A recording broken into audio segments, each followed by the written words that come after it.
So, how do you use willpower to break a bad habit? Most of the time, when we think, I'm just going to stop doing something, you cave, right? When was the last time you tried to resist doing something and end up shortly thereafter doing it anyway, right? The having the treat, the watching TV, or whatever it is that you don't want to do, you end up doing anyway. Smoking, drinking, etc. There's all those different things that are considered bad habits to you. They're unwanted habits maybe, and you just don't want to do them anymore. But as soon as you resist them, it seems like they just dig in and become stronger and stronger. And the thing is that resisting actually makes them more resilient in the brain. You're trying to resist, but your imagination is making them stronger.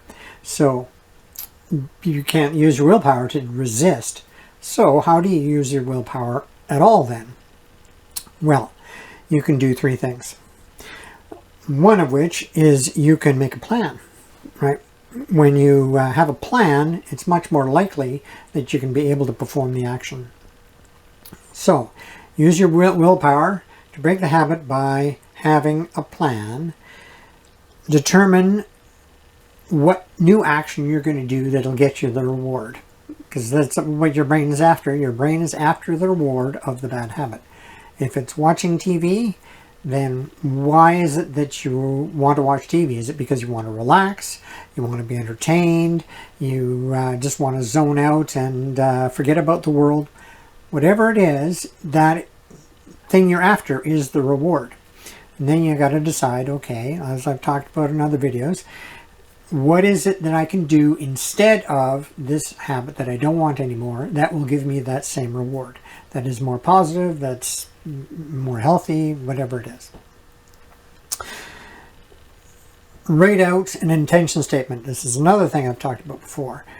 An intention statement is something that you're going to explain to yourself, essentially, what it is you're going to do, when you're going to do it, why you're going to do it, and where you're going to do it. Those 5 good journal questions. Who, which is you, what are you going to do, where are you going to do it, how are you going to do it, and why are you going to do it. It's pretty simple. But if you write out that intention statement, then you're much more likely to actually perform the action you want rather than one you don't want. And then visualize yourself performing the new habit or action. It was not a habit yet because you haven't done it enough times, but perform that new action instead of performing your old one to give you the same reward. Picture it in your mind so that you know what to do when that time comes. The second thing you need to do is practice the action. Again, I've talked about this before. If you don't practice the action, it's not likely that you're going to perform it when you feel like you want to not do the other one. So perform it in low stress situations, just like when you visualize things. You can perform your other habit at any time, right? If it doesn't matter if you're under stress and that's why you smoke.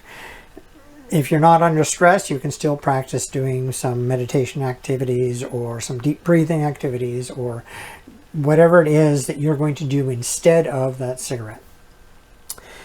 And then once you've practiced it in low stress situations, then practice doing it before you perform the bad habit. So you say, I want to stop watching so much TV.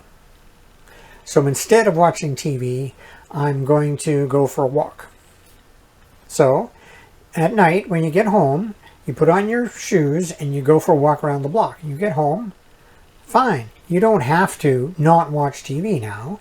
You can just watch TV guilt-free, knowing that you've done the thing that you said you wanted to do. And eventually you get to the point probably where you don't want to do the TV watching because you're relaxed already and you got more important things to do. Or you want to spend time with a loved one or whatever, instead of sitting in front of the TV vegging out.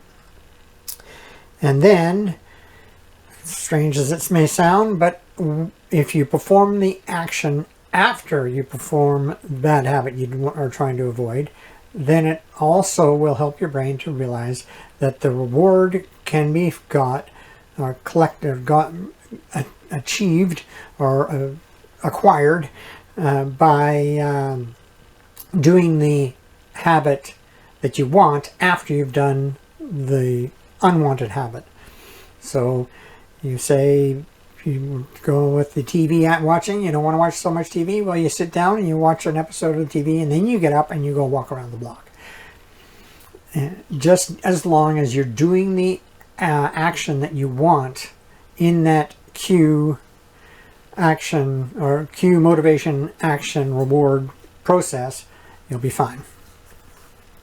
And then third thing you can do, I haven't talked about this one before, it's to point and call. Now, this is a procedure used mainly in Japan for the subways.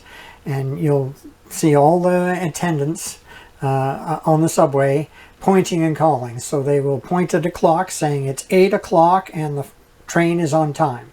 They're pointing and calling. Everybody is on the train. It's good to go. Things like that. And they found that pointing and calling lowers mistakes and reduces injuries a lot.